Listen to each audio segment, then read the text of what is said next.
Hi there, and welcome along to the Founder's Journey. My name is Boomy Tokan. We understand that founders don't suddenly arrive, they evolve.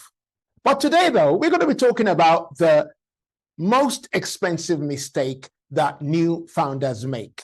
And what is it? Well, it is building the wrong business. What is the most expensive mistake that new founders make? It's about building the wrong business. Just think about this. Imagine that someone has spent thousands of hours on creating some form of business, or they've spent hundreds of evenings and countless weekends building this thing, but it's actually the wrong business. And they discovered this after they've spent all that time. See, most founders, they think about the biggest risk being, oh, I don't have enough money, or the competition is very steep, or I don't know what I'm doing when it comes to marketing. I need to raise funding. I need to create a website. I need to register with the authorities so that I don't get slapped with a fine or things like that. Most founders are consumed with such things, and they look at that as the major risk. But that isn't the biggest mistake. Just think, building the wrong business is the biggest mistake that many founders make. Well, why is that? Well, let's consider this. It happens because the majority of advice that founders get hinges around, you got to make sales, you got to market, you got to get your brand going. Have you done your branding? Have you done your logo? Have you done your website that is perhaps interactive? Have you raised the amount of money you need? Have you hired the right people? These are important questions. Don't get me wrong. I'm not saying they're not important, but they are not what the founder needs in the beginning of their journey. Why do I say that? Because the first question every founder should ask or must ask are these, or is this question: am I the right founder to solve this problem? It's not about, can I build it? Because sometimes you can build something, but you're not the right person for it. Can I sell it? Yeah, you might be able to sell something, but you're not passionate about what you're selling. Can I raise money for this? Yeah, you might be able to raise money for this, but you are not going to be in that business in the next 10 years because you are just marginally interested. You're not really interested in solving that particular problem. So it's important that every founder should ask themselves, am I the right founder to solve this problem? That's the key thing, in my opinion. So therefore, you come into what I call the founder product market fit. The founder product market fit. This is where your own strengths, values, and the things that you believe in and the things that you love aligns with a genuine problem to solve, and there is enough people within that market that are willing to pay for it. So take a look at this.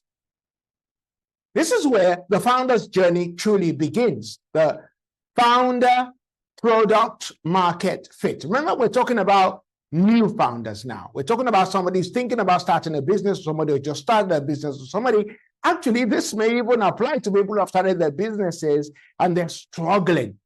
They've realized that, wow, maybe I've built the wrong thing because they're not passionate about what they built. I'm going to show you the questions you must ask in a moment.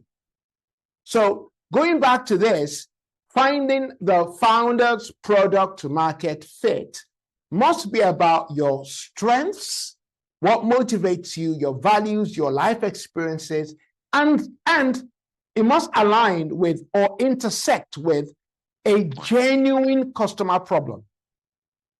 And that enough people are willing to pay for. A genuine problem that enough people are willing to pay for. So there are three questions that just changes everything, right? So if you think about it like this, Am I uniquely suited to solve this problem? When you're talking about are you uniquely suited, you're really asking that, what's my comparable advantage here? Do I have an advantage over other people in terms of solving this particular problem? All right. The second question, of course, to ask is, does this problem genuinely matter? Does this problem exist in the life of people? And finally, will enough people pay for this solution?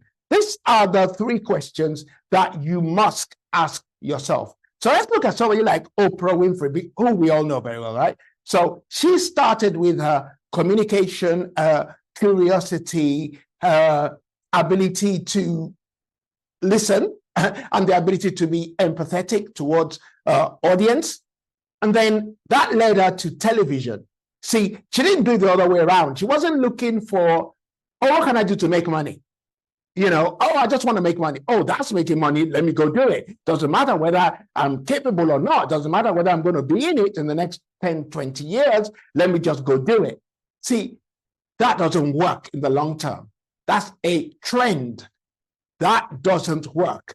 Most founders that build lasting businesses will build a business based on something that is uniquely them.